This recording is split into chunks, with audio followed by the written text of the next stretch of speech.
Hello बच्चों, कैसे हो? First class. तो चलिए स्टार्ट किया जाए फोटो इलेक्ट्रिक इफेक्ट। तो फोटो इलेक्ट्रिक इफेक्ट का पहला पार्ट P100 फिजिक्स व SDP सर। तो आइए चलिए स्टार्ट किया जाए photo electric effect.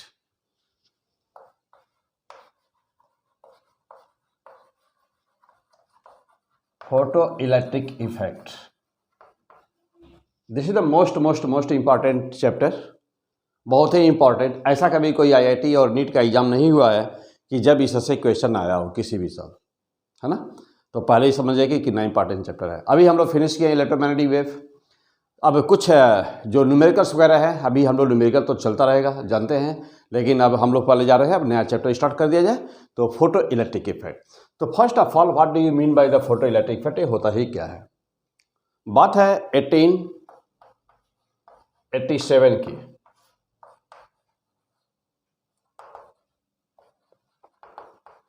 Heinrich hertz.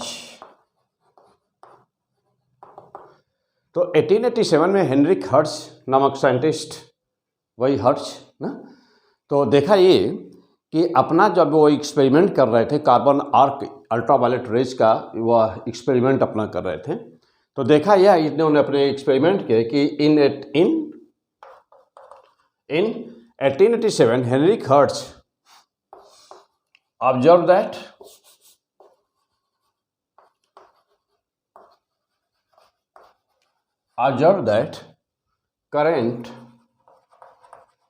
current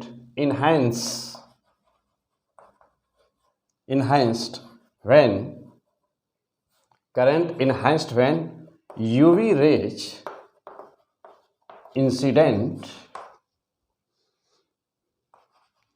on some metal and और क्या ऑब्जर्व किया उसने कि on some metal and when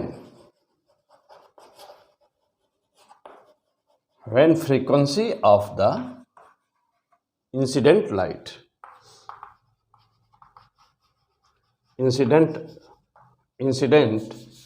light beam,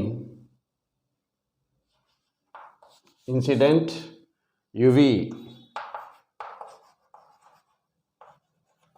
beam is more than a fixed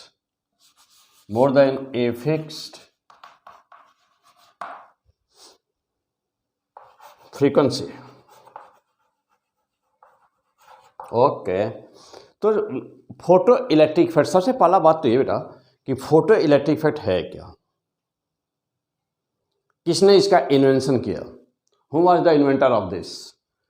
तो देखा हम लोगों ने कि फोटो इलेक्ट्रिक इफेक्ट 1887 में हेनरिक हर्ट्ज नामक साइंटिस्ट अल्ट्रावायलेट रेज, यानी कि केवल अल्ट्रावायलेट रेज का एक्सपेरिमेंट नहीं किया उन्होंने, तो क्या कर रहे थे कि इलेक्ट्रोमैग्नेटिक वेव को डिफरेंट मेटल पर इंसिडेंट कर करके उसका प्रभाव देख रहे थे। उन्होंने देखा एक कि जब वह अल्ट्रावायलेट रेज लिया ना, अल्ट्रावायलेट रेज और अल्ट्रा यूवी रेज को डिफरेंट मेटल पर इंसिडेंट किया, तो देखा ए कि जो मेन करंट जो बह रही थी पहले से सर्किट में, वो करंट का मान जब यूवी रेज इंसिडेंट की जाती थी मेटल पर तो उसका मान बढ़ जा रहा था। तो इन्होंने क्या कंक्लूजन निकाला? इसका मतलब ये हुआ करंट बढ़ जा रही है, तो इसका मतलब ये हुआ कि कहीं न कहीं से इलेक्ट्रॉन की संख्या बढ़ जा रही है। अब इलेक्ट्रॉन की संख्या बढ़ जाना यह एक्सीडेंटली था, ये अचानक ये दिखाई पड़ गया था। वैसे एक्सपेरिमेंट कुछ और था, लेकिन यह अचानक दिखाई पड़ गया कि करंट का मान बढ़ जा रहा है। अब करंट का मान बढ़ जाना, करंट कभी बड़ी होगी जब इलेक्ट्रॉन की संख्या बड़ी होगी। तो यह फोटो इलेक्ट्रिक इफेक्ट का इन्वेंशन ना ऐसे ही यूं ही अचानक हो गया। तो कौन साइंटिस्ट था? हेनरिक हर्ट्ज इन 1887। लेकिन हेनरिक हर्ट्ज ने अपने इस वर्क को बहुत आगे बढ़ाया नहीं, कुछ बहुत आगे काम नहीं किया था। इसके बाद में इस पे दो साइंटिस्ट और आए ना, हॉलवास और फिलिप ना। तो दूसरे साइंटिस्ट का नाम था फिलिप, तो हेलवास ना और फिलिप, लेनार्ड फिलिप। तो दो साइंटिस्ट इसमें और आते हैं, तो कौन कौन?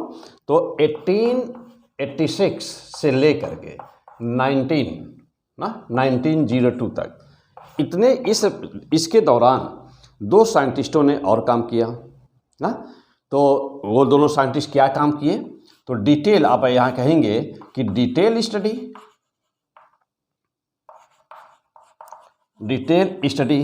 ऑफ फोटो इलेक्ट्रिक इफेक्ट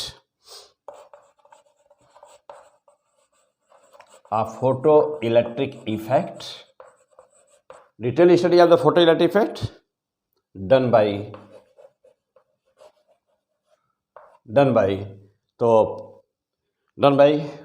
ना बेटा, तो उनका हेलवास, तो नाम था इसका बेटा, एंड फिलिप लेनार्ड। तो इनके द्वारा इसका डिटेल स्टडी किया गया। तो कभी कभी बच्चों को कन्फ्यूजन, यदि मान लीजिए आपसे पूछा जाए कि डिटेल स्टडी किसने किया, तब तो आपको मारना है निशान किसके ऊपर? हेलवास एंड लेनार्ड के ऊपर। लेकिन यदि ये कहा जाए कि who was the first inventor, यानी कि who was the inventor, not first, who was the inventor, inventor हमेशा फर्स्ट ही होता है ना बेटा। तो हु वाज द इन्वेंटर, तब आपको मारना होगा हेनरी हर्ट्ज। तो अब यहाँ ध्यान दें कि कब इस पर निशान मारेंगे और कब हेलवास एंड लेनार्ड पर मारेंगे निशान। पहले क्लियर हो गए? चलिए, now the question, what do you mean by the photo electric effect? Photo electric effect होता ही क्या है? फोटो ना, जो शब्द आ रहा है बेटा, वर्ड आ रहा है फोटो का मतलब होता है लाइट। तो सबसे पहले किससे देखा गया? तो सबसे पहले अल्ट्रावायलेट रेज से फोटो इलेक्ट्रिक इफेक्ट देखा गया। फिर बाद में साइंटिस्टों ने सोचा, उस समय जो भी वर्क कर रहे थे, कि अल्ट्रावायलेट रेज तो जानते हो बेटा, अभी जस्ट पढ़े हो इलेक्ट्रोमैग्नेटिक वेव। तो ultraviolet UV rays is the electromagnetic wave. तो क्या अदर जितने भी इलेक्ट्रोमैग्नेटिक वेव हैं, क्या वह भी इस इवेंट को फुलफिल करते हैं या नहीं? क्या वो भी करते हैं कि नहीं? तो साइंटिस्टों ने देखा कि जितने भी इलेक्ट्रोमैग्नेटिक वेव हैं, वे सब के सब जिनकी एनर्जी एक लिमिट से ज़्यादा है, वह इलेक्ट्रॉन का इमिशन सरफेस से करते हैं। फॉर एग्जाम्पल, गामा रेज करता है कि नहीं? करता है। एक्स रेज करता है कि नहीं? करता है। यूवी रेज करता है कि नहीं? करता है ना। यूवी रेज करता है कि नहीं? करता है। अब यूवी रेज के बाद विजिबल लाइट करता है कि नहीं? वो भी करता है। IR करता है कि नहीं? वो भी करता है। लेकिन IR पर उनके होने की संख्या लगभग नेग्लिजिबल हो जाती है। अब फिर आया कि माइक्रोवेव करता है कि नहीं? स्टॉप, IR के नीचे नहीं। यानी कि कौन नहीं अब कर रहा है? तो IR मिनिमम करता है, निग्लिजिबल। तो IR, माइक्रोवेव, रेडियो वेव यह इमिशन नहीं करते। लेकिन x rays, gamma rays, UV, visual light ये करते हैं कि नहीं? करते हैं। तो अब सवाल यह है कि फोटो इलेक्ट्रिक इफेक्ट नाम क्यों पड़ा? फोटो इलेक्ट्रिक इफेक्ट नाम से क्लियर, फोटो और electric means electricity, effect means प्रभाव। हिंदी में क्या कहेंगे? प्रकाश वैद्युत प्रभाव। क्या बोलेंगे? प्रकाश वैद्युत प्रभाव। फोटो मीन्स प्रकाश, इलेक्ट्रिक वैद्युत, प्रभाव इफेक्ट प्रभाव, फोटो इलेक्ट्रिक इफेक्ट। क्लियर? तो फोटो इलेक्ट्रिक इफेक्ट क्या बेटा? What do you mean by the photo electric effect? The emission of electron from any metal surface due to the light, due to the visible light is called photoelectric effect. Clear? चलिए और आगे बढ़ते बेटा। अब यहाँ पर actually हो क्या रहा है, तो ये साइंटिस्टों का नाम invention, this was the history about this. आइए आगे बढ़ते हैं। आगे अब मैं कहूं कि फोटो इलेक्ट्रिक इफेक्ट क्या है, तो अब आप क्या कहेंगे? हाँ बोलिए, जल्दी बोलिए फटाफट। What do you mean by the photo electric effect? Emission of, चलिए तो अब आंसर लिख दीजिए। क्या? कि द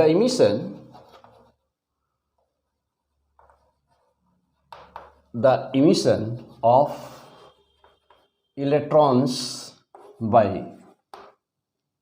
लाइट और क्या? इलेक्ट्रोमैग्नेटिक वेव, कोई भी हो, कोई जरूरत थोड़ी है कि लाइट ही रहे। तो the emission of electron by light और electromagnetic wave is called photo is called, क्या कहते हैं बेटा इसी को? इसी को कहते हैं क्या? फोटो इलेक्ट्रिक इफेक्ट कहते हैं।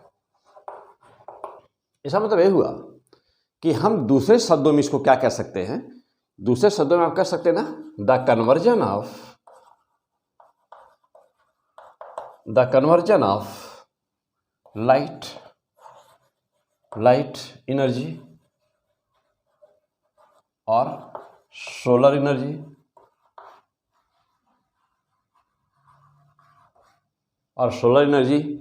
इनटू हाँ, कन्वर्जन ऑफ लाइट एनर्जी, आप लाइट एनर्जी कह सकते हैं बेटा, या सोलर एनर्जी भी नाम ले सकते हैं आप। तो लाइट एनर्जी इनटू किसमें? Electric energy is called photo electric effect.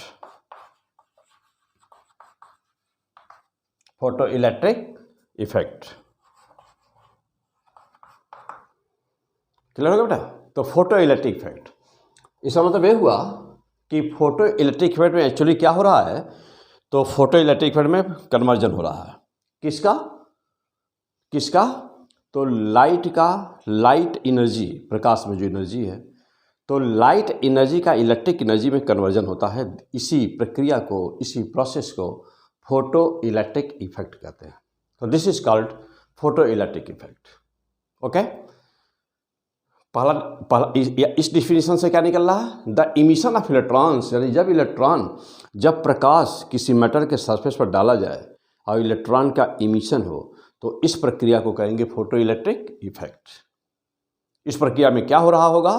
Conversion किसका? लाइट एनर्जी का किसमें? इलेक्ट्रिक एनर्जी में। इसे कहेंगे photo electric effect. Okay, next point, अगला पॉइंट।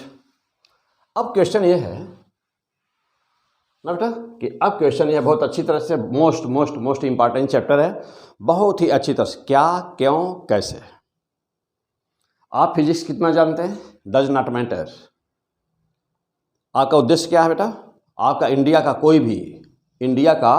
कोई भी कंपटीशन हो, चाहे वह IIT हो, चाहे वह नीट हो, या आपके बोर्ड के स्टूडेंट हो, फाउंडेशन के स्टूडेंट हो, बोर्ड के स्टूडेंट हो, या इंडिया का कोई भी ऐसा एग्ज़ाम हो जिसमें फिजिक्स का पेपर हो, तो उनके लिए P100 physics the best option of the India. आपका पहले से कितना तैयार है? Does not matter. आप फिजिक्स जानते हो कुछ भी कि नहीं? डज नॉट मैटर, इसे कोई मतलब नहीं है। क्यों? मैं सिखाऊंगा, मैं शुरू करूंगा 0 से और पहुंचाऊंगा उस लेवल पर जहां की आगे जाने की ज़रूरत नहीं है। पूरी 100% theory, 100% numerical, 100% most important questions on the black board हम देंगे और आपको सामने देंगे, आपसे प्रैक्टिस करवाएंगे, सॉल्व करेंगे और फिर टेस्ट लेंगे, उसका पेपर फिर टेस्ट लेंगे, फिर उसको डिस्कस करेंगे। ओके, फिलहाल जो सामने है बेटा वहाँ चलते हैं। तो हम लोग बात कर रहे थे ना कि यह इमिशन ये है क्या, ठीक है। चलिए तो और आगे देखते हैं बेटा। तो आपका पहले से तैयार है कि नहीं, पहले से कुछ जानते हैं कि नहीं? कोई ज़रूरत ही नहीं है, 0 से स्टार्ट करना है बिल्कुल ही ना।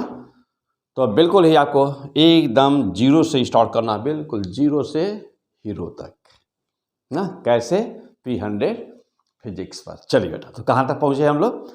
तो अभी हम लोग देखें कि photoelectric, what do you mean by the photoelectric effect? The emission of electron from any surface due to the light due to electromagnetic wave is called the photoelectric effect. Is it possible by any other method also?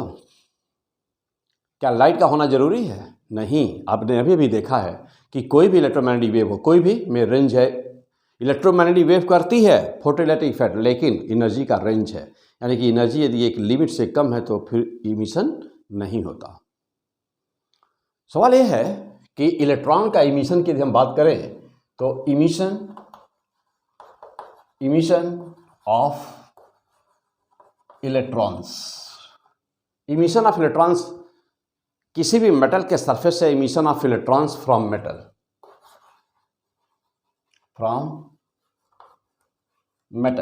Metal के surface से electron का emission होता ही क्यों है, कैसे है? Okay, come on the point now. तो there are three process by which electron can emit from the surface. The electron can emit from the surface of the metal. Which are these? Number one, तो अभी नाम देखा, क्या नाम number one का? Photo electric effect. Means कि यहां पर इलेक्ट्रॉन का इमिशन किसके कारण से हुआ? तो light incident on the metal surface, on the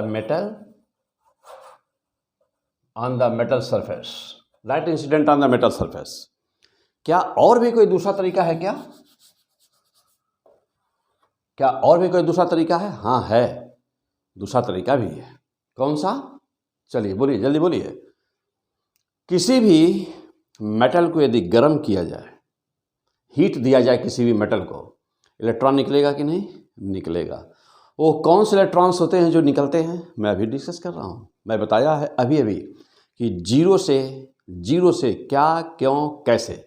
हम लोग कोई भी चैप्टर लेते हैं तो हम लोग खैर पढ़ते नहीं हैं, उसी धुनाई करते हैं। क्या, क्यों, कैसे, छोटी से छोटी, बड़ी से बड़ी सारी बातें, सारे फार्मूला, सारे न्यूमेरिकल्स, जीरो से टॉप तक। ओके, कमान। नंबर 2 कौन सा बेटा? तो फोटोइलेक्ट्रिक इफेक्ट। दूसरे का नाम है ना थर्मियोनिक इफेक्ट।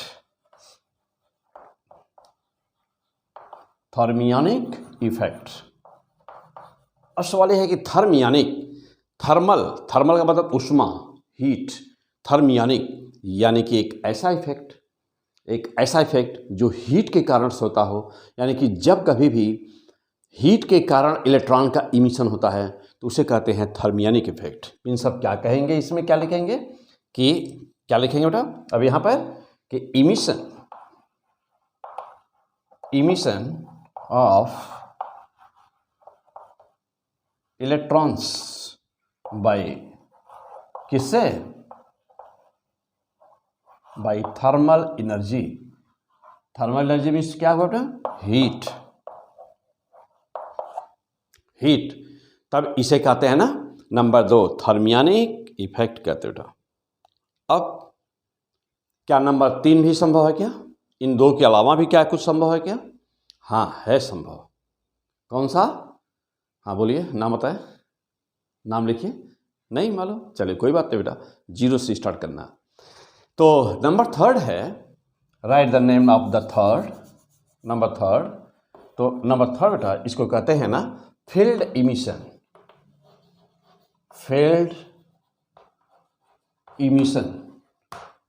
इमिशन। हाँ, अब ये क्या होता है?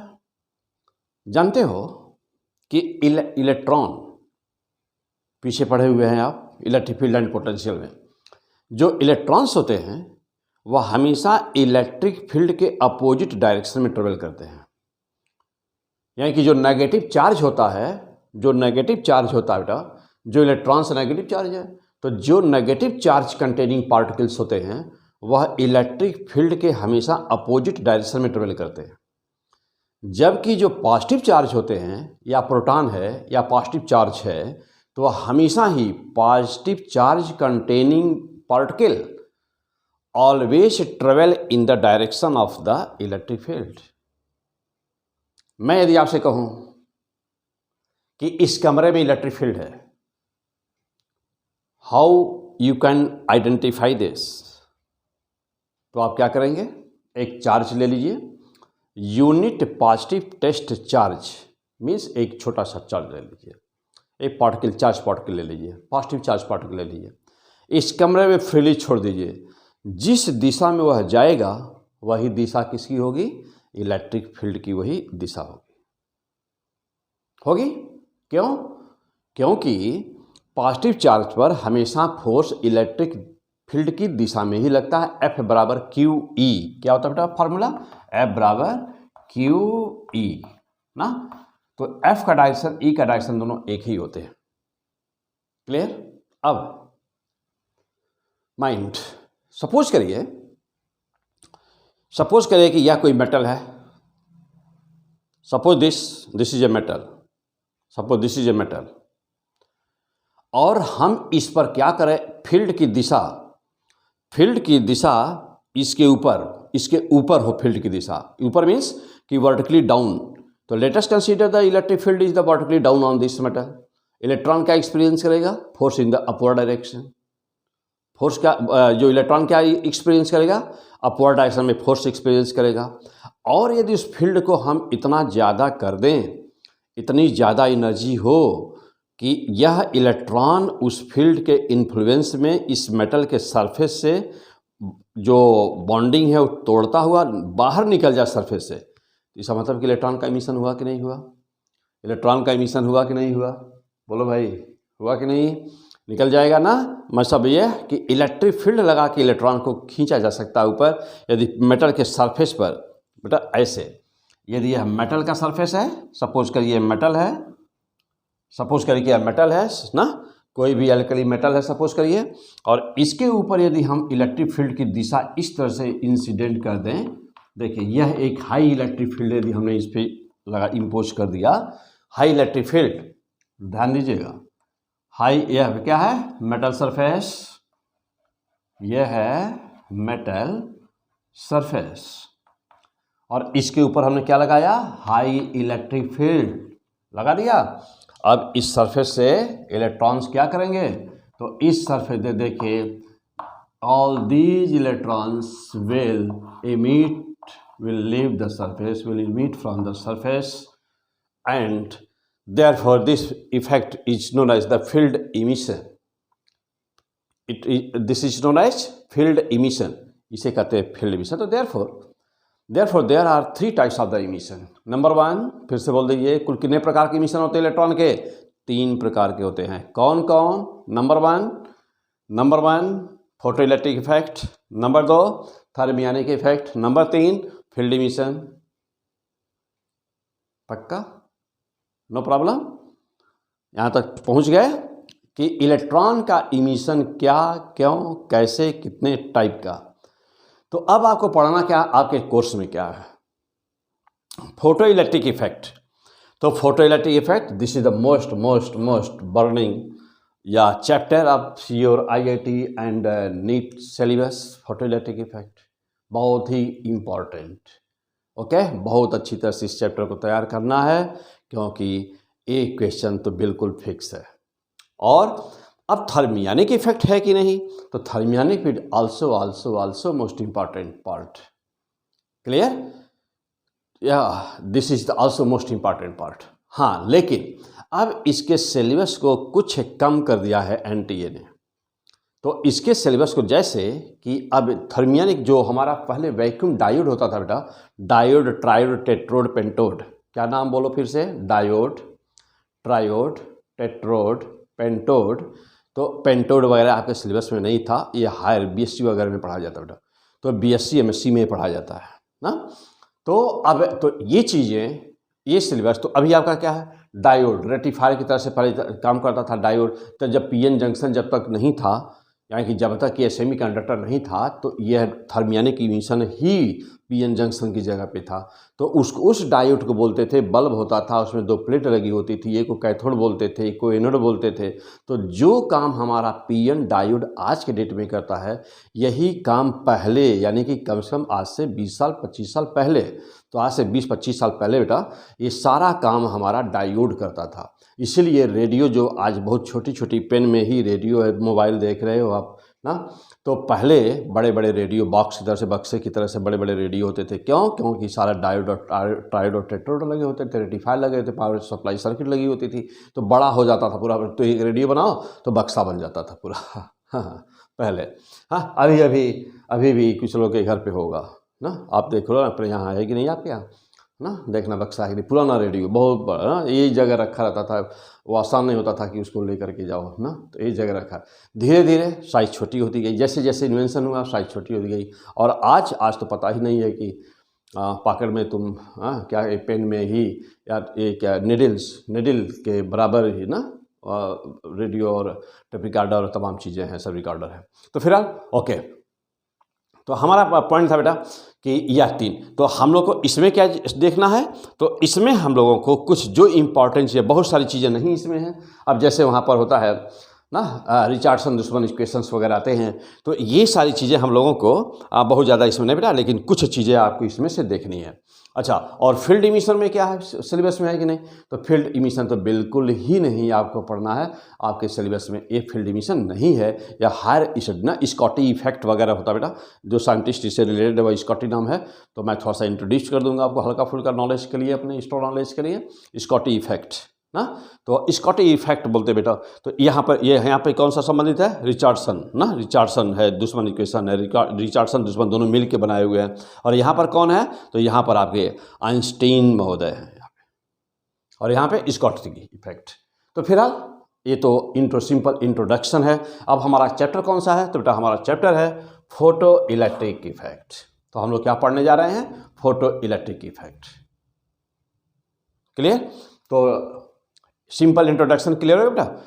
सिंपल इंट्रोडक्शन क्लियर हो गया आप यहाँ पर कि इमिशन कितने टाइप्स होता है? तो there are 3 types of the emission. One is due to the light, other is due to the thermionic emission by the heat, and other is the field. तो जो फील्ड से होता है उसे फील्ड इमिशन, जो हीट एनर्जी से होता है यानी कि जो थर्मल एनर्जी से होता है उसे थर्मियनिक इफेक्ट, और जो लाइट से होता है, फोटो से होता है, लाइट से होता है ना, उसको या विजुअल लाइट से होता है, उसे कहते हैं फोटो इलेक्ट्रिक इफेक्ट।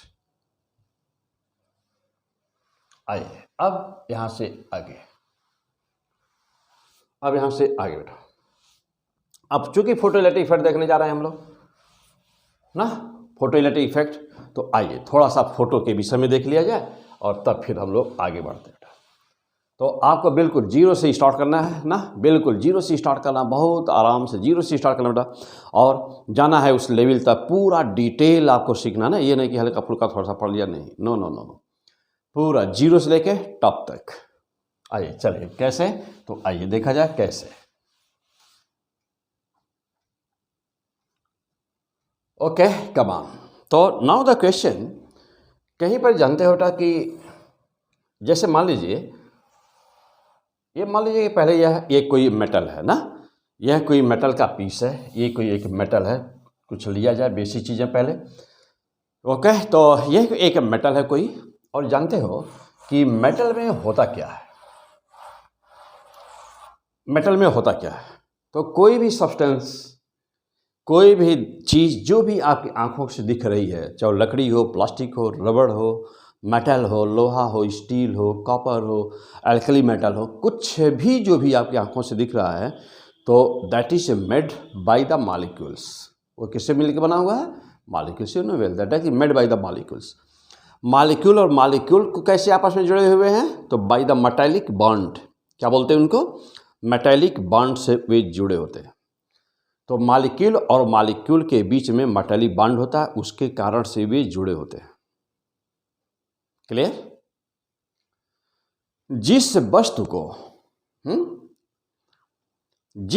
को फोल्ड करने में, मोड़ने में आसानी होती है, जैसे रबड़ है, प्लास्टिक है, मुड़ गया, तो उसकी इलास्टिसिटी यानी कि उसकी प्रत्यास्थता कम है कि ज़्यादा? जल्दी बोल दीजिए हाँ नहीं में। जिसको हमने मोड़ा और जल्दी से मोड़ा, तुरंत मुड़ गया, रबड़ है, खींचा, फैल गया, मोड़ा, मुड़ गया, तो क्या कहेंगे कि वो ज़्यादा इलास्टिक है कि कम इलास्टिक है ना? बहुत छोटी छोटी बातें। बहुत छोटी छोटी बातें। हाँ, बिल्डिंग बहुत बड़ा टावर बनाने के लिए बेस बहुत मजबूत होना चाहिए, छोटी छोटी चीज़ों से ऊपर उठना चाहिए। चलिए बोलिए जल्दी।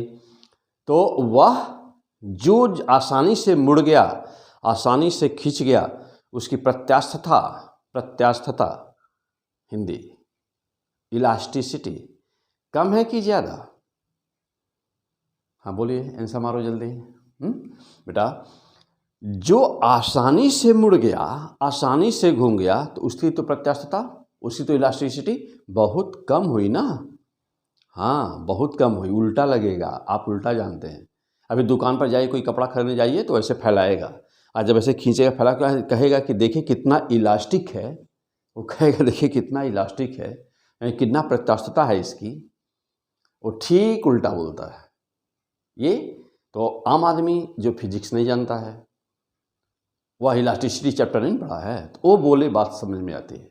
लेकिन आप फिजिक्स स्टूडेंट हो ना, तो हम लोग सही बोलेंगे ना बेटा। तो यस, तो माइंड अभी कैसे, क्या, क्यों, कैसे बेटा, तो ये देखा जाएगा। हम लोग इलास्टिसिटी चैप्टर में अभी नहीं पढ़ाया हूँ आपको, मैं पढ़ाऊँगा उसको, तब अब देखिएगा वहाँ पर क्या रीजन है, क्योंकि हमारा चैप्टर बेटा दूसरा है। ओके कमान, तो फिर से बार हो जाए फटाफट। तो किसकी इलास्टिसिटी सबसे ज़्यादा?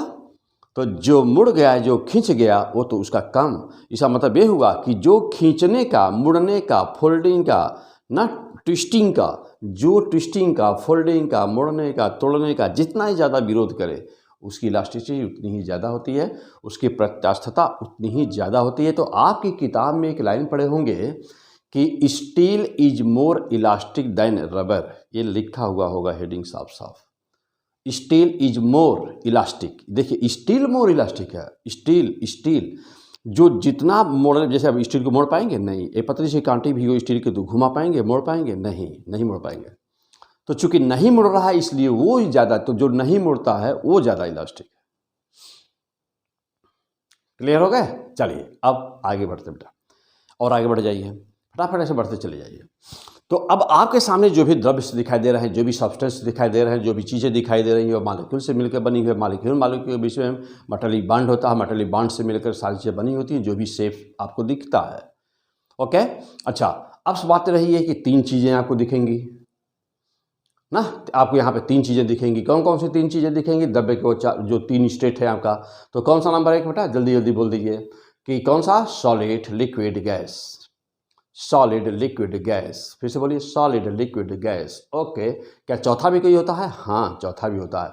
Which one is the fourth state of the matter? तो फोर्थ स्टेट को कहते हैं प्लाज्मा। क्या बोलते हैं बेटा? प्लाज्मा। तो now there are how many types of the substance? So there are 4 category of the substance. There are 4 types of the substances. कौन कौन? Number 1 solid, number 2 liquid, number 3 gases और नंबर 4 प्लाज्मा। तो solid तो आप जानते हैं। अब solid की डिफिनीशन देना हो तो क्या कहेंगे कि which has definite volume, which has definite volume, definite area, definite volume, definite area and definite shape and size, that is the solid. और यदि अंदर घुस करके कुछ बोलना चाहिए तो आप कहेंगे कि वह द्रव्य की वह अवस्था जिसके मॉलिक्यूल्स फ्री नहीं होते हैं मूव करने के लिए, जिनके मॉलिक्यूल के बीच में बहुत ही ज़्यादा स्ट्रॉन्ग इलास्टिक फोर्स लगा होता है और वह मॉलिक्यूल केवल अपनी जगह पे वाइब्रेट कर सकता है, उसे सॉलिड कहते हैं। तो लिक्विड किसे कहते हैं? तो लिक्विड वह द्रव्य की, मैटर की वह अवस्था, means that state of the matter in which molecules are free to move, but in the influence of the surrounding neighbor molecules, that is known as the liquid state. And what is the gaseous state? The gaseous state is that state in which the molecules are totally free from each other. And since you know that there are 2 types of the gases, one is the ideal gas, another is the real gases. So when you define that what is the ideal gas, then what will be the formula for the ideal gas? तो आप कहेंगे कि ideal gases are those gases in which there is no force of attraction, between the molecules. That type of the gas is known as the ideal gas, which follow Pb equal to nRT equation. Which are the real gases? So when in actual practice ideal gas is possible? No. So which gases are the ideal? All those real gases, वे सभी वास्तविक gases जिनका PLTH, जिनका pressure low हो, temperature high हो, उसे ideal gas कहते हैं। तो वे आइडियल गैस हुई नहीं 100%, वे आइडियल गैस के करीब होती हैं। तो क्या कोई फिक्स गैस ऐसी है कि जो आइडियल हो? नो, कोई गैस आइडियल नहीं होती। Now the question that what is the relation of the photoelectric effect from all these substances? Now the question that what is the relation between the photoelectric effect and the state of the matter?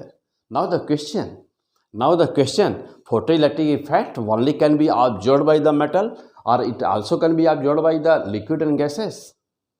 Oh, अब समझ में आया कि ये relation था, इसलिए बोला जा रहा था कि यहाँ नहीं तो फोटोइलेक्ट्रिक इफेक्ट में लिक्विड्स और गैस कहाँ से आई।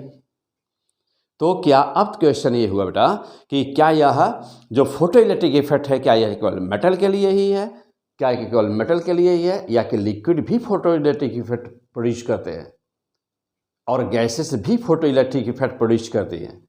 आप सोचिए, तब तक हम अपने डायग्राम पे चलते हैं। Okay come on.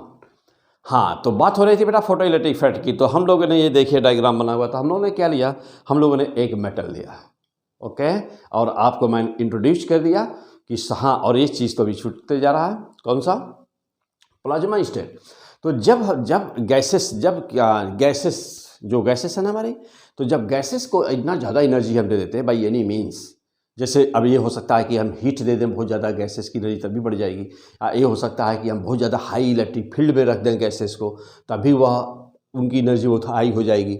तो जब बहुत ज़्यादा एनर्जी हम किसी भी गैस के, जैसे मान लीजिए कि कोई चैम्बर है उसमें गैस भरी हुई है और उसमें उसकी एनर्जी हमने बहुत हाई कर दी है, तो क्या होगा? Electrons will escape from the outer orbit, electron escape कर जाएंगे।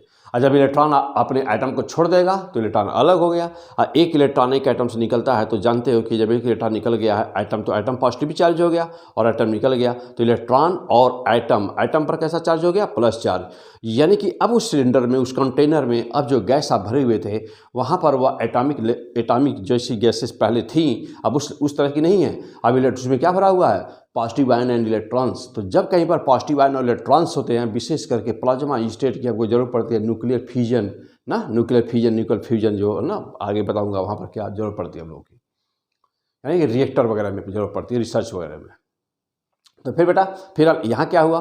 तो जैसे मान लो कि सिलेंडर था, आपने इतनी उसमें गैस भरी हुई थी और आपने इतनी ज़्यादा एनर्जी उसके अंदर दे दिया है कि सभी ना आउटर इलेक्ट्रॉन्स उसमें से निकल गए हैं। तो सभी जो एटम थे, सभी जो मॉलिक्यूल्स थे गैस के, उस सब पे चार्ज आ गया है।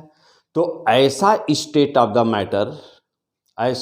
द मैटर जो आयंस से मिल करके बना हुआ हो, that state is known as the plasma state. यानी उसको क्या बोलेंगे?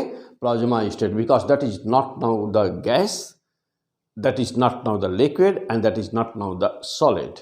So that is the plasma state. It is the fourth state of the matter. Now the question come on the point, what is being here? चलिए, तो यह है कि हमारा मेटल हमने लिया बेटा, ले लिया। चलिए, अब यह है मेटल। अब यहाँ पर अब सवाल यह है फिर है कि जो इलेक्ट्रॉन्स निकल रहे थे वे कौन से इलेक्ट्रॉन्स थे? क्योंकि आप जानते हैं कि किसी भी एटम के अंदर, उसके सेंटर पर, किसी भी एटम के सेंटर पर पॉजिटिव चार्ज न्यूक्लियस होता है, पॉजिटिवली चार्ज न्यूक्लियस होता है, जिसपे चार्ज कितना होता है? Ze। कितना चार्ज होता है? Ze ना, प्लस चार्ज होता है। और इसके चारों तरफ डिफरेंट ऑर्बिट में इलेक्ट्रॉन्स चक्कर लगा रहे होते हैं, जिनको आप ऑर्बिटल्स कहते हैं। क्लियर? अब मैं कहूँ आपसे कि ऑर्बिटल्स क्या होते हैं, तो क्या ऑर्बिटल ऐसा कुछ बना होता है? नहीं। तो ऑर्बिटल्स क्या होते हैं बेटा? तो ऑर्बिटल्स आर दैट स्पेस, यानी कि around the nucleus orbitals are that state where the probability of the finding electrons is the maximum, that is known as the orbitals. यानी कि ऑर्बिटल्स क्या होते हैं बेटा? इलेक्ट्रॉन्स, यानी कि इलेक्ट्रॉन के पाए जाने की संभावना जहाँ सबसे ज़्यादा होती है उसे उसकी कक्षाएं कहते हैं, यानी कि उसे उसकी ऑर्बिट कहते हैं बेटा। अब यहाँ पर क्या हुआ? तो अब यह सभी इलेक्ट्रॉन्स जब अपने ना, ये सभी इलेक्ट्रॉन्स न्यूक्लियस के चारों तरफ इलेक्ट्रॉन्स हैं, तो जब इलेक्ट्रॉन्स अपने ऑर्बिट में चक्कर लगा रहे होते हैं, यानी कि जब भी अपने ऑर्बिट में होते हैं, तब उन्हें कहा जाता है वैलेंस इलेक्ट्रॉन। क्या बोलते हैं उनको? वैलेंस। फिर से बोलिए, क्या बोलते हैं? Valence electron. और जब एनर्जी पा करके यह इलेक्ट्रॉन अपने एटम को छोड़ देता है, अलग निकल जाता है, जब ये छोड़ देता है इलेक्ट्रॉन, तो अलग हो जाता है अपने ऑर्बिट को छोड़ करके, यानी कि आउटर बैलेंस इलेक्ट्रॉन जब अपने एटम को छोड़ देता है तो वह कहलाता है फ्री इलेक्ट्रॉन्स। तो क्या कहेंगे हम इसको? ये क्या हो गया? फ्री इलेक्ट्रॉन्स हो गया। क्या बना बेटा? फ्री इलेक्ट्रॉन्स हो गया। ओके, अब जैसा देखिएगा, तो सपोज करिए कि अच्छा हाँ, अब यहाँ पर क्या हो रहा है? यह मेटल है, मेटल के अंदर क्या है? तो मेटल के अंदर आप चूंकि जानते ही हैं कि बहुत सारे आइटम्स, बहुत सारे मॉलिक्यूल्स, तो जो इलेक्ट्रॉन अपने एटम को छोड़ दिया है तो वो क्या कर रहा है? अब सपोज करिए कि ये सभी वे इलेक्ट्रॉन्स है ना जो अपने एटम को छोड़ दिए। ओके, तो अब जा देखिए हो क्या रहा है। तो ये इलेक्ट्रॉन जी जैग मोशन कर रहे हैं ना। इलेक्ट्रॉन कभी रेस्ट में नहीं रहता, इलेक्ट्रॉन हमेशा जी जैग मोशन कर रहा था। तो ये सभी के सभी इलेक्ट्रॉन्स हमेशा ना कंटिन्यू जी जैग मोशन कर रहे हैं। सब के सब इलेक्ट्रॉन्स हमेशा कंटिन्यू जी जैग मोशन कर रहे होंगे। सब कर रहे हैं ना, सब कर रहे हैं। ठीक है, अब जा देखिए, तो ये टॉपिक हम ऑलरेडी इलेक्ट्रिक कंडक्शन में पढ़ा चुके हैं कि मीन फ्री पाथ क्या होता है, फ्री पाथ क्या होता है, रिलैक्सेशन टाइम क्या होता है, ये सारी चीज़ें हम लोग पीछे पढ़ चुके हैं। तो वहाँ पर आप जाकर के उस वीडियो को अच्छी तरह से, इलेक्ट्रिक कंडक्शन ना, वहाँ पे आप अच्छी तरह से पढ़िएगा। चलिए अभी यहाँ पर फिलहाल क्या है, यहाँ पे आ जाइए। अब देखो बेटा, तो हो क्या रहा है? तो हम लोग का पॉइंट था कि what do you mean by the photo electric effect. Photo electric effect का मैकेनिज्म क्या है? तो हम एक हेडिंग कर दीजिए कि mechanism of photo electric effect. तो हम लोग देख रहे हैं mechanism of the photo electric effect. चले, लाइट इंसिडेंट की, ये लाइट हमने इंसिडेंट किया, इस पर लाइट इंसिडेंट किया। तो ज्यों ही हम ये देखते हैं, एक्सपेरिमेंट में देखा ही गया कि ज्यों ही लाइट इंसिडेंट करते हैं, एक्सपेरिमेंटल है यह एक्सपेरिमेंट है ना। तो एक्सपेरिमेंटल फैक्ट है यह। एक्सपेरिमेंटल फैक्ट क्या था? देखा कि ज्यों ही लाइट पड़ती है सरफेस पर, तो तुरंत ही लाइट के पड़ते ही इलेक्ट्रॉन का इमिशन, तुरंत इलेक्ट्रॉन इमिट हो जाता है। तुरंत इलेक्ट्रॉन का, लाइट पड़ते ही तुरंत इलेक्ट्रॉन का इमिशन हो जाता है। हाँ, अब उसकी एनर्जी लाइट की कितनी है, क्या है, ये सभी बातें बेटा अभी हम लोग देखा जाएगा ना। तो अभी फिलहाल अभी हम लोग देखेंगे कि ना थ्रेशोल्ड फ्रीक्वेंसी, थ्रेशोल्ड वेवलेंथ वगैरह क्या बेटा, अभी आगे डिस्कस हम करेंगे। तो सपोज करिए कि इसकी लाइट की एनर्जी इतनी सफिशियंट है, सफिशियंट एनर्जी इसके पास में है। यानी लाइट के पास एनर्जी कैसी बेटा? तो इसके पास सफिशियंट, पर्याप्त एनर्जी है, सफिशियंट एनर्जी। तो यदि देखा ही गया एक्सपेरिमेंट में कि जब कहीं पर भी सफिशिएंट एनर्जी की लाइट मेटल के सरफेस पर पड़ती है तो मेटल के सरफेस से इलेक्ट्रॉन्स का इमिशन हो जाता है, इलेक्ट्रॉन इमिट कर जाते हैं, इलेक्ट्रॉन इमिट कर जाते हैं। इसी प्रक्रिया को कहते हैं फोटो इलेक्ट्रिक इफेक्ट। तो यही जो प्रोसेस है वह है फोटो इलेक्ट्रिक इफेक्ट। सवाल ये था कि यहाँ से इलेक्ट्रॉन जो निकला वो कौन सा था, बैलेंस इलेक्ट्रॉन था कि फ्री इलेक्ट्रॉन्स था, या कि दोनों में से किसी भी कोई भी हो सकता है। तो इट वाज फ्री इलेक्ट्रॉन्स और it was the valence electron, और third option may be both, may be any, जो भी उस समय प्रेजेंट हो वही निकल सकता है। क्या कहेंगे आप, किस पर निशान मारेंगे आप? हाँ, फ्री इलेक्ट्रॉन्स था, not balance electron. Valence electron को निकालने के लिए बहुत ज़्यादा एनर्जी की जरूरत होगी। क्लियर? तो ये कौन सा इलेक्ट्रॉन था? Free electrons. तो फ्री इलेक्ट्रॉन्स, तो अब पहले तो बी श्योर कि इलेक्ट्रॉन्स कौन सा था। तो इमिटेड इलेक्ट्रॉन्स, इमिटेड इलेक्ट्रॉन्स, कौन से इलेक्ट्रॉन्स निकले हैं? तो इमिटेड इलेक्ट्रॉन्स वाज क्या था यह? Free electrons, free electrons. तो पहले तो बी श्योर कि इलेक्ट्रॉन्स कौन से निकलते हैं इमिशन में। तो वो फ्री इलेक्ट्रॉन्स होते हैं। अब क्वेश्चन ये बेटा कि जो इलेक्ट्रॉन्स निकले क्या उनका कोई और नाम दे दिया गया? हाँ, ये तो फ्री इलेक्ट्रॉन्स तब थे जब वो अंदर थे, और जब निकल करके बाहर निकले ना, तो बाहर निकलते ही इनको एक नया नाम दे दिया गया। कौन सा नया नाम दे दिया गया? अब इसको नया नाम दे दिया गया, हाँ बेटा ऊपर बना दें तो सही रहेगा, हाँ ऊपर, चल बेटा। तो अब इनको नया नाम कौन सा दिया गया? इसको कहा गया फोटो इलेक्ट्रॉन्स। क्या नाम दिया? Photo electrons. ओके, अच्छा। और अब यदि क्या यह इलेक्ट्रॉन क्या करंट फ्लो करा सकता है? हाँ बिल्कुल करा सकता है, कराता है। हाँ, तो अब एक अगला पॉइंट क्या कि करंट कौन सी करंट? तो current flow bye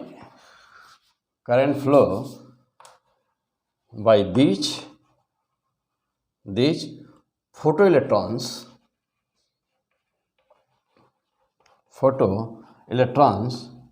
is called, क्या कहते हैं बेटा? तो मोस्ट इंपॉर्टेंट लाइन इसको कहते हैं ना फोटो इलेक्ट्रिक करंट।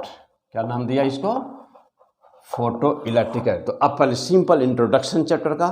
तो अब सवाल ये बेटा कि जो इलेक्ट्रॉन निकला वो कौन सा इलेक्ट्रॉन था? वो फ्री इलेक्ट्रॉन्स था। श्योर हो गए? अच्छा, अब इसको जब निकलने के बाद इसको क्या नाम दिया गया? इसको फोटो इलेक्ट्रॉन्स कहा गया। उस फोटो इलेक्ट्रॉन से जो करंट बहती है उसको क्या कहते हैं? उसको फोटो इलेक्ट्रिक करंट कहते हैं। क्लियर? अब क्या?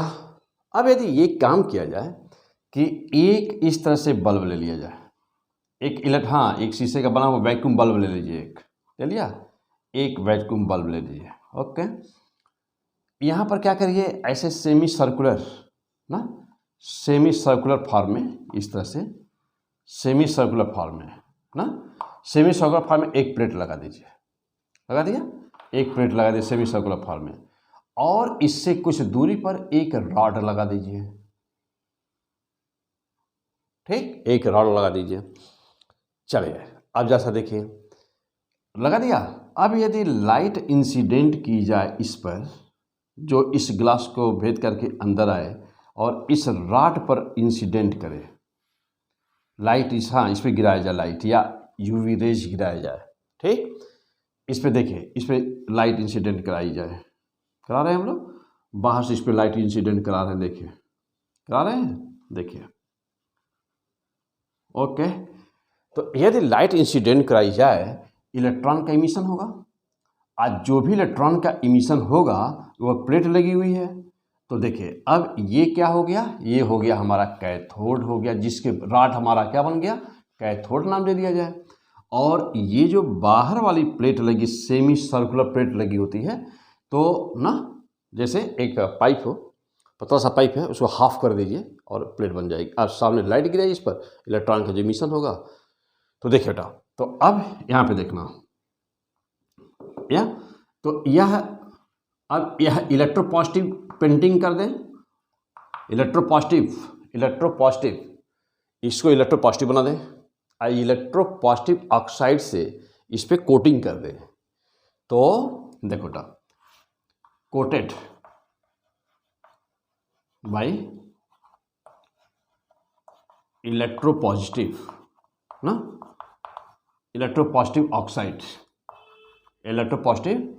ऑक्साइड से कोटिंग कर दे, यानी कि इलेक्ट्रॉन को अट्रैक्ट करने की क्षमता और बढ़ जाएगी। तो जो भी इलेक्ट्रॉन्स निकले वो यहाँ इसने क्या किया, अपने पास खींच लिया।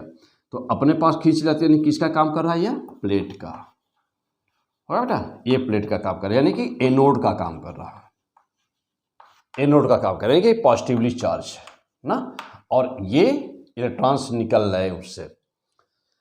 चलो बेटा, अब इसको और क्या कर दूं? देखिए अब जो ग्लास है ना, इलेक्ट्रॉन्स निकलेंगे तो यदि मॉलिक्यूल जैसे मॉलिक्यूल्स होंगे तो उनका बार बार कोलिजन होगा। तो वैक्यूम कर दीजिए। वैक्यूम मीन्स कि एयर को बाहर निकाल दिया। तो इसको ग्लास को ना, ये जो ग्लास का बल्ब है, तो इसको वैक्यूम कर दिया। कर दिया। अब इसको वैक्यूम कर दिए। अब ये जो बना रेडी हुआ, जो तैयार हुआ ना, इसी का नाम है, इसको कहते हैं ना फोटो सेल कहते हैं बेटा। क्या बन गया ये? Photo cell. ओके, तो this is the photo cell. अब यदि बाहर एक सर्किट कंप्लीट कर दिया जाए, आ जाइए बेटा, अब बाहर एक सर्किट लगा दीजिए, यहाँ से देखिए फर्स्ट क्लास ना, एक बाहर सर्किट लगा दीजिए। ठीक, प्लेट को पॉजिटिव रखना था, प्लेट को पॉजिटिव, तो प्लेट वाले कनेक्शन तो बड़ा पॉजिटिव टर्मिनल से जोड़ दिया, और दूसरे वाले को नेगेटिव, कैथोड को नेगेटिव टर्मिनल से जोड़ दिया, और प्लस और माइनस। Okay, clear? तो देखिए ये हो गया हम लोगों का एक सर्किट। अब ये फोटो सेल, अब ये जो हमारा जो प्लेट है पॉजिटिव है, जो प्लेट है वो पॉजिटिव, और जो हाँ क्या प्लेट हो गया पॉजिटिव, और जो कैथोड है वो हो गया नेगेटिव। और बाहर क्या बहने लगी? बाहर बहने लगी एक करंट। ओके, इस करंट का नाम क्या है? Photo electric current. Photo electric current नाम है इसका। तो फोटो इलेक्ट्रिक करंट, यानी कि ये क्या था? फोटो सेल था। अच्छा, अब सवाल यह है कि बेटा यह photo electric current, photo cell की जरूरत कहाँ पड़ी? कहाँ इसकी जरूरत पड़ती है? इसकी फोटो सेल की जरूरत कहाँ पड़ी? तो फोटो सेल की जो सबसे ज़्यादा जरूरत होती है बेटा, वह काउंटिंग डिवाइस में होती है। Counting device. अब यह काउंटिंग डिवाइस चाहे किसी गेट पर लगा हुआ हो, या बैंक में लगा हुआ हो, बैंक में नोट गिनने के लिए लगा हुआ हो, तो जहाँ भी काउंटिंग डिवाइस होती है वहाँ पर फोटो सेल लगे होते हैं, उसमें फोटो सेल जरूर लगा होता है। क्लियर? चलो बेटा, ये तो था अभी एक सिंपल हमारा था इंट्रोडक्शन मैकेनिज्म, यानी कि जब लाइट इंसिडेंट करती है मेटल के सरफेस पर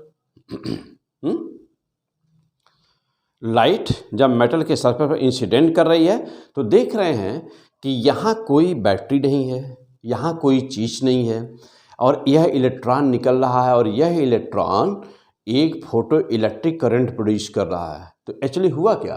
फोटो इलेक्ट्रिक, देखिए लाइट, यानी कि हम लोग ने क्या इंसिडेंट किया इसके ऊपर, क्या गिराया? लाइट। किससे बदल गया? इलेक्ट्रिक करंट में। तो डिफिनीशन में ही पहली लाइन में बोला गया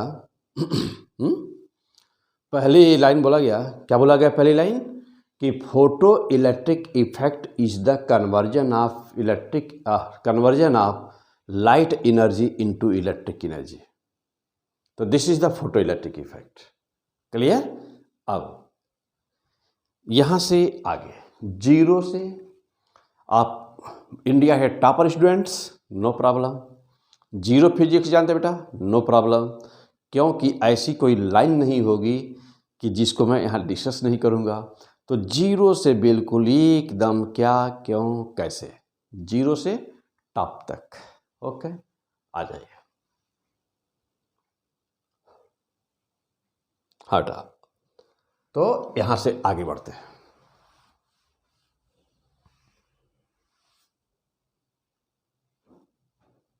हाँ, सारे पॉइंट नोट करते जाइएगा, सब कुछ ना, सब कुछ नोट करते जाइएगा।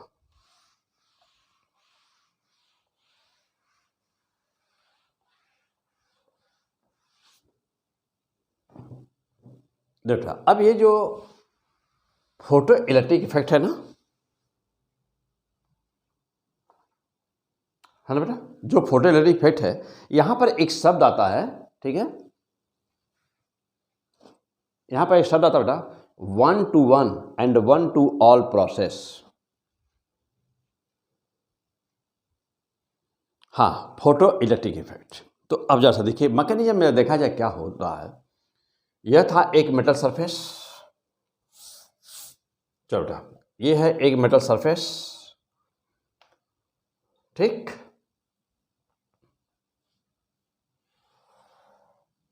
यह मेटल सरफेस है, कोई मेटल है,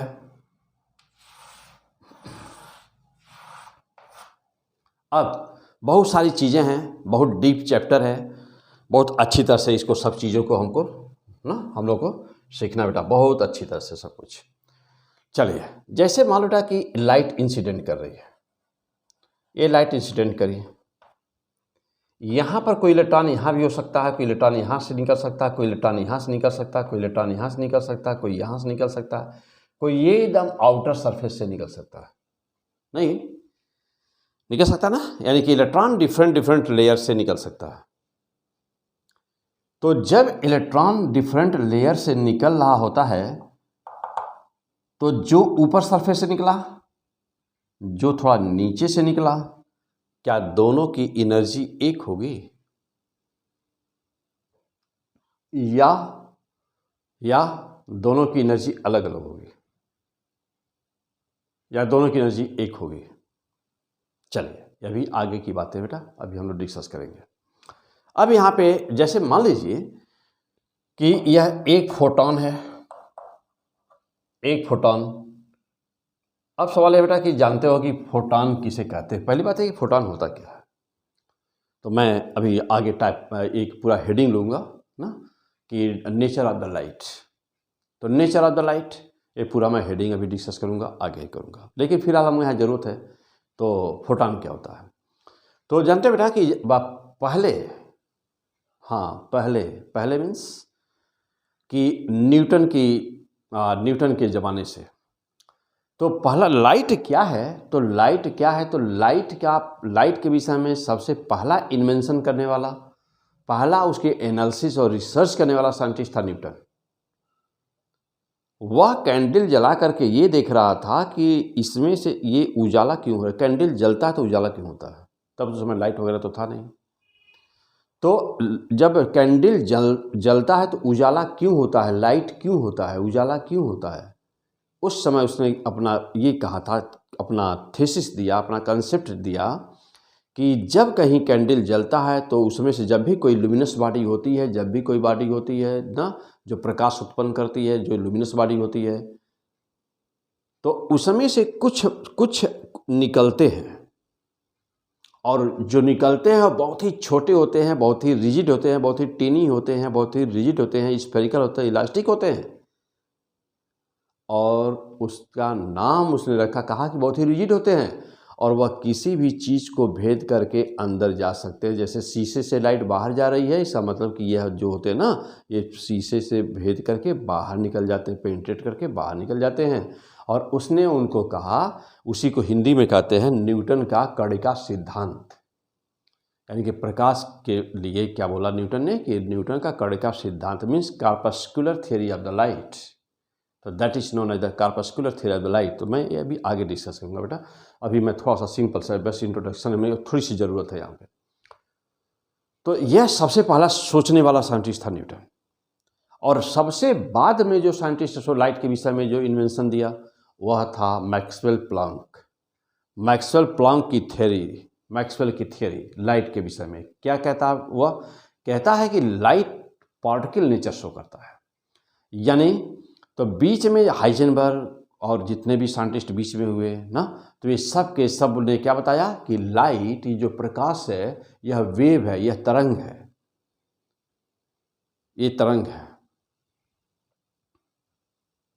और तो सबसे पहला जो एक्सपेरिमेंट था फोटो इलेक्ट्रिक इफेक्ट, वही, यानी कि यह एक ऐसा चैप्टर है कि वेव और पार्टिकल नेचर के बीच में, यानी साइंटिस्टों के सामने यह चैप्टर साइंटिस्टों के सामने बहुत बड़ी समस्या थी। क्या समस्या थी कि लाइट को वेव माने कि लाइट को पार्टिकल माने, और पार्टिकल का नाम ही नहीं पहले पता था। तो मैक्सवेल प्लांक की लाइट के विषय में, इलेक्ट्रोमैग्नेटिक वेव के विषय में जो थ्योरी आई बेटा, वो मैं आगे विधिवत इसको एक हेडिंग लेकर हम लोग पढ़ेंगे इसको, लेकिन हमको थोड़ा सा बस यहाँ पर इंट्रोड्यूस कर रहा हूँ अभी। तो मैक्सवेल प्लांक ने कहा कि लाइट हमेशा, मैक्सवेल प्लांक की हाइपोथेसिस, क्वांटम मैकेनिक्स बोलते बेटा इसको, क्या बोलते हैं इसको, क्वांटम मैकेनिक्स। तो advance theory, quantum mechanics theory physics की ये कहती है कि लाइट, प्रकाश ऊर्जा के छोटे छोटे बंडल्स के रूप में ट्रेवल करता है, यानी कि वह स्मॉल पैकेट्स ऑफ एनर्जी। तो अब हुआ बेटा फोटॉन की हमने नाम लिया, ना, हमने नाम लिया बेटा फोटॉन। तो what do you mean by the photon? तो फोटॉन्स आर, तो आप कहोगे these are small packets of energy. These are small packets of energy, यानी कि फोटॉन क्या होता है?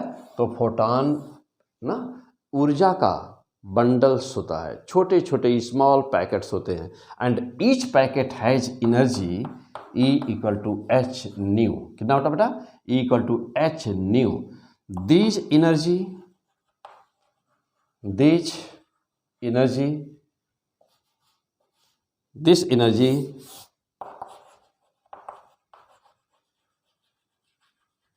Is quantised. एनर्जी कैसी होती है बेटा?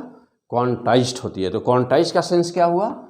E equal to n h nu, जहां पर n का मान 1 2 3 4 5 6 एंड सो ऑन इंटीजर्स हो सकता है। Means n is the positive integers. n equal to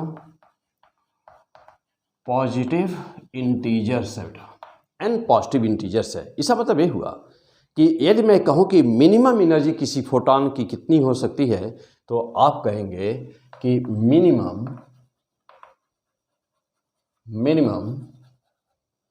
energy of photon कितनी होगी बेटा? फोटॉन क्या हो सकता है? n बराबर 1 हो सकता है, होगा ना? तो वह कितना होगा? तो आप कहेंगे n बराबर 1 पर होगा, तो आप कहेंगे E बराबर H new. Means this is the lowest possible energy of the photon. इसी को कहते हैं क्वांटा ना बेटा, इसी का नाम देते हैं ना, इसी को कहा जाता है वन क्वांटा। क्या बोलते हैं? One quanta. So much E equal to h nu, this is the energy of photon. अब यह बंडल्स के फॉर्म में होगा। एक फोटॉन बहुत सारे फोटॉन्स हो सकते बेटा, इसमें बहुत सारे फोटॉन्स हो सकते, 2 हो सकते, 2 हो गया, या 3 फोटॉन हो सकते हैं, 3 हो गया ना, बहुत सारे फोटॉन्स हो सकते बेटा। तो जब ये फोटॉन इंसिडेंट करते हैं सरफेस पर, ध्यान दीजिएगा आप, bunch of the photons incident करते हैं, तो जिस इलेक्ट्रॉन पर टकराएगा, जिस इलेक्ट्रॉन पर कोलिजन होगा, तो इसका कोलिजन कैसे होगा? तो अब सवाल यह बेटा कि इसका कोलिजन का नेचर कैसा होता है। अब मैं कहूँ कि इलास्टिक, इन इलास्टिक, तो आप क्या कहेगा? Perfectly elastic collision. कैसा कोलिजन बेटा? Perfectly elastic collision. किसके बीच? बिटवीन फोटॉन एंड इलेक्ट्रॉन्स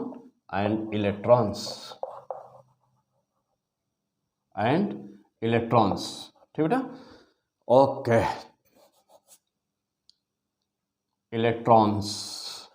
तो इलेक्ट्रॉन्स और फोटॉन के बीच का कोलिजन परफेक्टली इलास्टिक होता है। रिजल्ट क्या हुआ कि जो ही यह फोटॉन किसी इलेक्ट्रॉन से इसका कोलिजन हुआ, यह तुरंत इलेक्ट्रॉन एस्केप कर गया,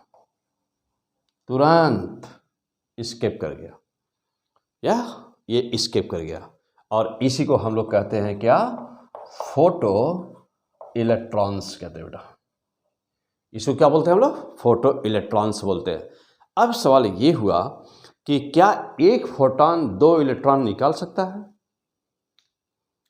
मान लीजिए कि फोटॉन इंसिडेंट किया, वहां 2 इलेक्ट्रॉन थे, 2 इलेक्ट्रॉन पे टकरा गया, तो क्या वह 2 इलेक्ट्रॉन निकाल सकता है? मीन्स कि क्या फोटॉन अपने एनर्जी को कुछ हिस्सा एक इलेक्ट्रॉन को और कुछ हिस्सा दूसरे इलेक्ट्रॉन को क्या दे सकता है? कभी नहीं, नेवर। इसलिए कहते हैं कि फोटो इलेक्ट्रिक इफेक्ट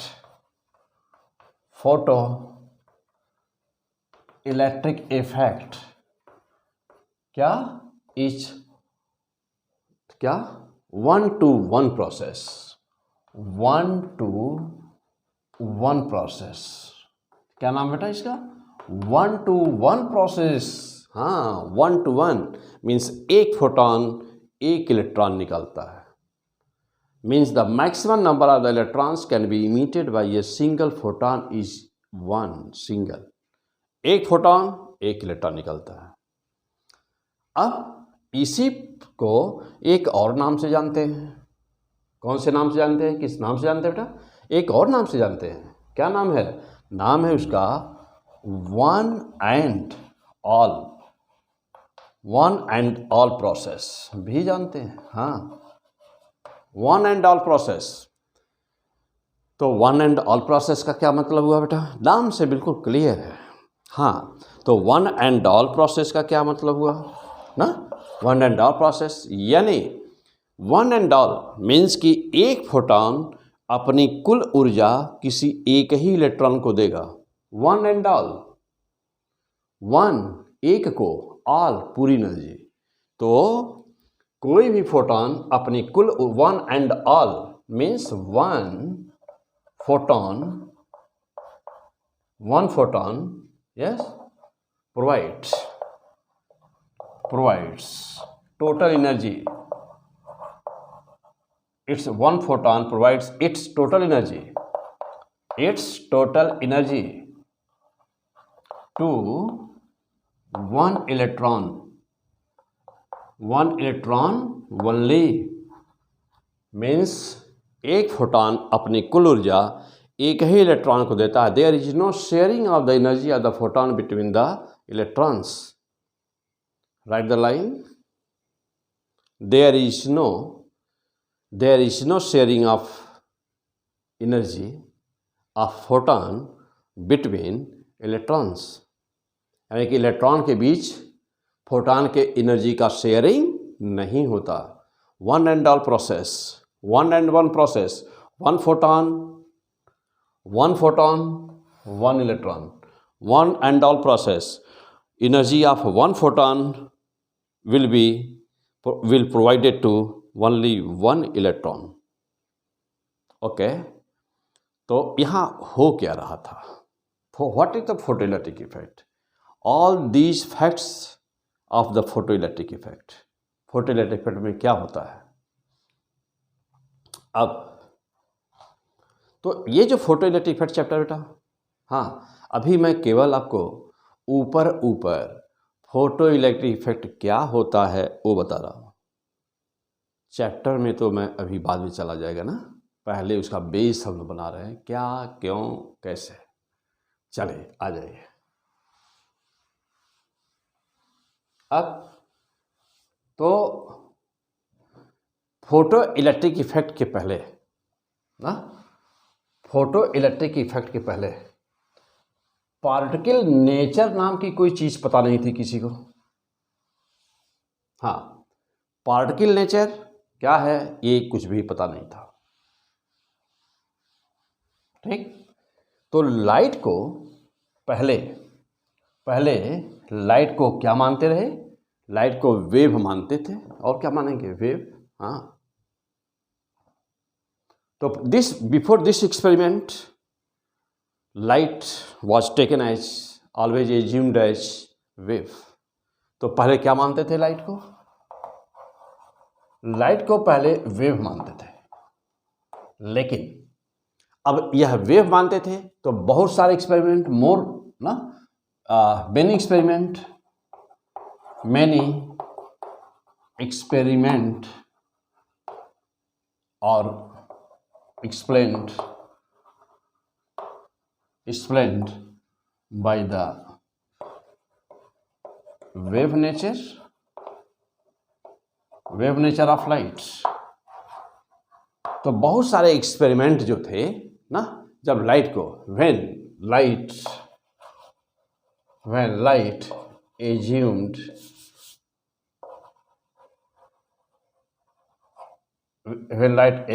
wave, यानी कि जब लाइट को हम लोगों ने क्या माना? वेव माना। तो many experiment और explained by the wave nature of the light। वे कौन से थे? सब, जो भी आप बोलिए, कुछ भी बोलिए। हाँ, रिफ्लेक्शन, रिफ्रैक्शन,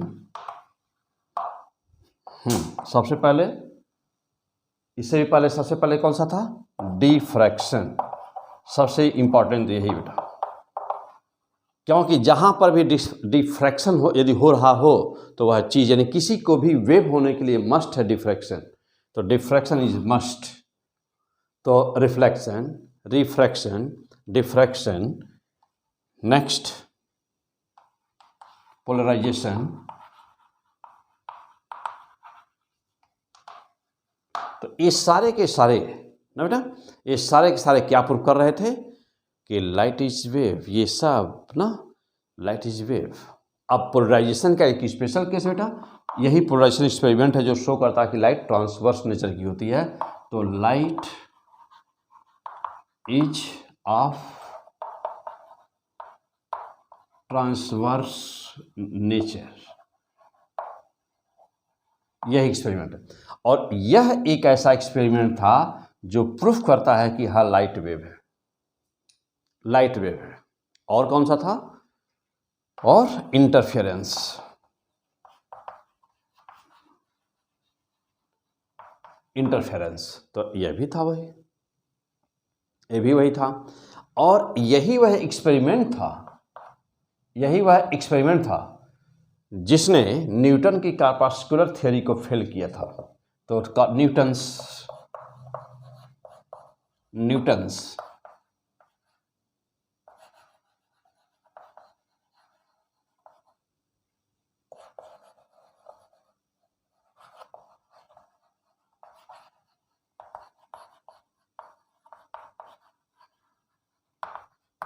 हाँ बेटा, तो चलिए थोड़ा सा मैं इंट्रोड्यूस करते जा रहा हूँ आपको, साथ में ही थोड़ा अभी हम लोग को लाइट नेचर तो हम लोग अभी अलग से पढ़ना है हम लोगों को, लेकिन मैं थोड़ा सा इंट्रोडक्शन भी यहाँ पर इंट्रोड्यूस भी करते चल रहा हूँ आपको।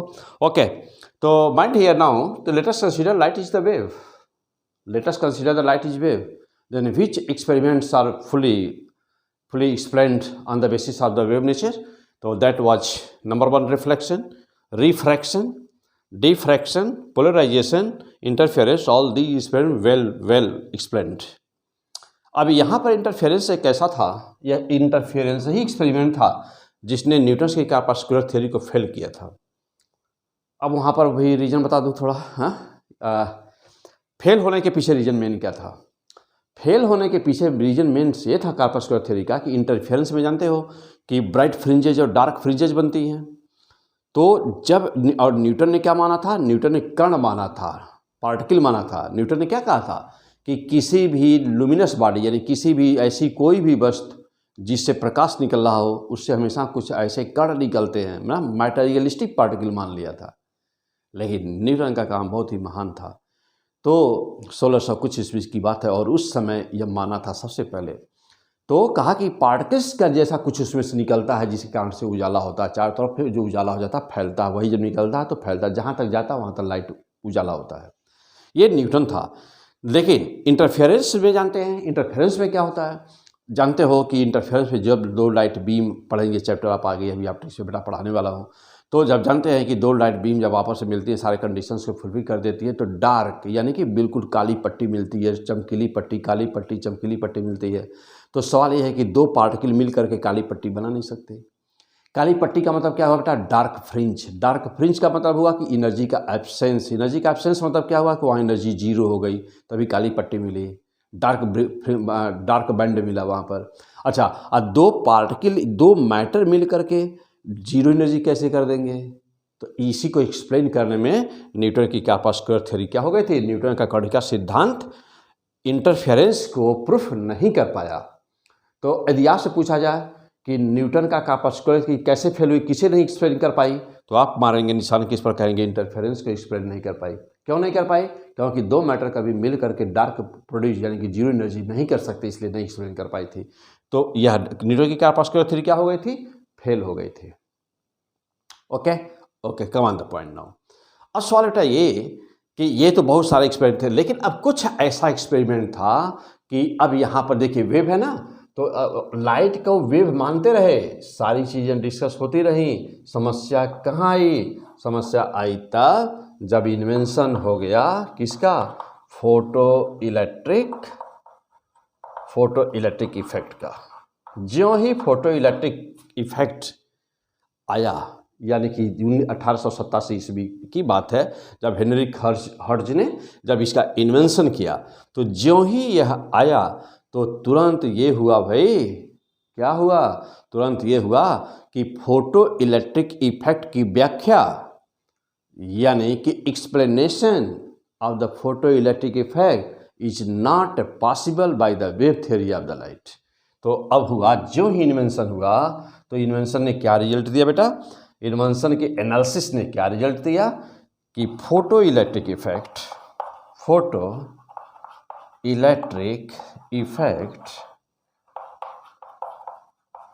Can not be explained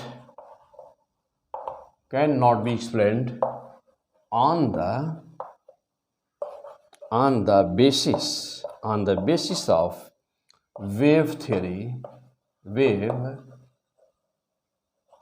of light।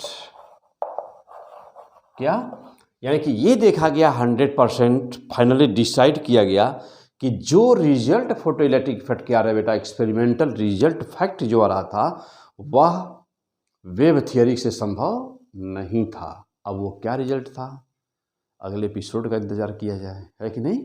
हाँ, अगले एपिसोड का बेटा। चलो, तो वे क्या थे, लेकिन अब यहाँ पर पहले बस इतना अभी जाने, हम अगले लेक्चर में part 2 photo electric effect part 2 में हम लोग इसके आगे डिस्कस करेंगे बेटा। लेकिन फिलहाल यहाँ पर अभी जो मेन बातें हैं, तो ये हम लोग ये आप 100% श्योर हो गए कि photo electric effect process can not be explained on the basis of wave theory of the nature, wave nature of the light. How and why? Yes, just coming episode, इंतजार करेंगे हम लोग। हाँ, just coming episode। ओके, तो अब क्या हुआ बेटा, अब जा देखना। तो वहीं पर आया कौन सी थियरी, मैक्सवेल प्लॉन्क की थियरी। लाइट को क्या कहा उसने, कहा कि लाइट वेव के रूप में नहीं है, यह वेव है या नहीं वो कहा कि ये नहीं हम जानते, लेकिन लाइट पार्टिकल पक्का है, यानी कि किसी जैसा व्यवहार कर रहा है, पार्टिकल के जैसे व्यवहार कर रहा है। तो बहुत सारी चीज़ें ऐसी थी कि जो शो करती थी कि लाइट, जैसे डिफ्रैक्शन, तो डिफ्रैक्शन ये शो करता है कि लाइट क्या है बेटा, लाइट डिफ्रैक्शन शो करता है कि लाइट क्या है, वेव। और फोटो इलेक्ट्रिक इफेक्ट शो करता है कि लाइट के पास पार्टिकल नेचर है। पार्टिकल नेचर का मतलब क्या हुआ बेटा, यानी अब आ जाओ मोस्ट इंपॉर्टेंट बातें। चलिए, अब यहाँ से मैं थोड़ा सा कुछ हटा दूँ ये चीज़ें, चलो आ जाओ देखना। तो अब ये हुआ, देखो बेटा, अब कौन सी ऐसी प्रॉपर्टी आ जाए तो कहलाएगा वेव नेचर। हमने कहा कि वेव नेचर है यह, यानी क्या रहे तो कहेंगे वेव नेचर। और ऐसी कौन सी चीज़ आ जाए तो आप कहेंगे कि यह पार्टिकल नेचर हो गया, यानी क्या पा जाएंगे तो कहेंगे कि यह पार्टिकल नेचर है। जानते बेटा, ये है ना वेव नेचर, यानी कि वेवलेंथ होना जरूरी है। वेवलेंथ मीन्स लेमडा मिल जाए कहीं, तो जब कहीं पर वेवलेंथ होता है, लेमडा होता है, तो उसे कहते हैं वेव नेचर। और जब कहीं पर लीनियर मोमेंटम मिल जाए,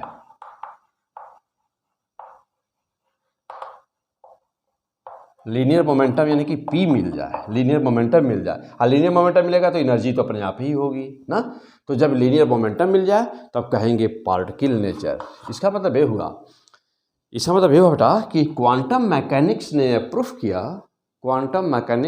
प्रूफ किया कि लाइट के पास लाइट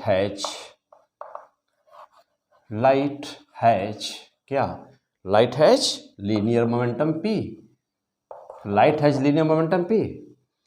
ओके, तो इसने प्रूफ किया कि लाइट के पास लीनियर मोमेंटम, रेखीय संवेग है उसके पास, लाइट के पास। और चूंकि लाइट डिफ्रैक्शन देता है, इसका मतलब कि यह वेव है, वेव मीन्स लेमडा है, और पार्टिकल नेचर शो करता है, यानी कि लीनियर मोमेंटम है। इसका मतलब कि दोनों है। क्या मतलब निकाल रहा, दोनों है। दोनों means lambda and P। Wavelength and रेखीय संवेग, वेवलेंथ एंड लीनियर मोमेंटम दोनों, जहाँ पे दोनों किसी चीज़ में हो जाते हैं उसे कहते हैं डबल नेचर, दोहरा प्रकृति, यानी कि dual nature of the light. तो क्या बोलते हैं उसी को, यही कहलाता है ना, इसका मतलब क्या हुआ light, dual nature of light. क्या बेटा, तो क्या क्या फाइनल निष्कर्ष निकला हम लोग का, dual nature of the light. What is the dual nature of the light, तो this is the dual nature of the light. Okay, अब क्वेश्चन ये हुआ बेटा, यहां पे एक लाइन और, क्या, तो अब क्वेश्चन ये हुआ कि वे कौन से एक्सपेरिमेंट है जो यह साबित करते हैं कि पार्टिकल नेचर ऑफ लाइट। तो वे कौन से एक्सपेरिमेंट है जो यह साबित करते हैं कि लाइट का नेचर पार्टिकल नेचर है। नंबर 1 सबसे पहले तो यही मिला, फोटो इलेक्ट्रिक इफेक्ट। नंबर 1 पे तो यही मिला। नंबर 2 पर क्या मिला, हाँ, कॉम्पटन इफेक्ट मिला। और नंबर 3 पर क्या मिला, हाँ, एक और है, क्या, Raman effect, Indian scientist doctor CV Raman, तो रमन इफेक्ट। तो यह 3 ऐसे एक्सपेरिमेंट मिले जो यह साबित करते हैं कि पार्टिकल नेचर ऑफ लाइट, क्या करते हैं बेटा, पार्टिकल नेचर ऑफ लाइट। और कोई है, हाँ, और कौन सा, रेडिएशन प्रेशर ना, ये IR से संबंधित है, इंफ्रारेड रेज ये रेंज में आता है, हम लोग बाद में डिस्कस किया जाएगा। तो ये सारी चीज़ें 1 2 3 4 पार्टिकल नेचर को शो करते हैं। तो रेडिएशन भी किसे शो करता है बेटा, पार्टिकल नेचर को शो करता है। ओके, क्या पढ़ रहे थे, क्या पढ़ रहे हो, physics, P100 physics, photo electric effect. Okay बेटा, तो इस एपिसोड में हम लोगों ने क्या क्या देखा, इस एपिसोड में बेटा देखा कि फोटो इलेक्ट्रिक इफेक्ट होता क्या है, वे कौन से इलेक्ट्रॉन्स होते हैं जो इमिट होते हैं, उनको क्या कहते हैं, जो करंट बहती है उसको क्या कहते हैं, इलेक्ट्रॉन इमिट होता कैसे है। अब यहाँ पर main concept light one two all process क्या है, 1 to 1 प्रोसेस क्या बेटा, 1 to ऑल प्रोसेस क्या है, वेव नेचर क्या होता है ना, पार्टिकल नेचर क्या होते हैं। तो फोटो इलेक्ट्रिक इफेक्ट होता ही क्या है, फोटो इलेक्ट्रिक इफेक्ट में कौन सी एनर्जी किस एनर्जी के फॉर्म में कन्वर्ट होती है, यानी कि लाइट एनर्जी किस फॉर्म में कन्वर्ट होती है। ओके, तो फोटो इलेक्ट्रिक इफेक्ट यानी कि फोटो इलेक्ट्रिक इफेक्ट लाइट के किस नेचर को प्रदर्शित करता है, पार्टिकल नेचर को प्रदर्शित करता है। और कौन से एक्सपेरिमेंट है जो करते हैं, तो और बहुत सारे एक्सपेरिमेंट है जो सब पढ़ना हम लोगों को, Compton effect, Raman effect, radiation pressure, सब पढ़ना हम लोगों को। तो ये था फोटो इलेक्ट्रिक इफेक्ट का एक simple introduction. Episode number 1 photo electric effect part 1 का इंट्रोडक्शन था बेटा।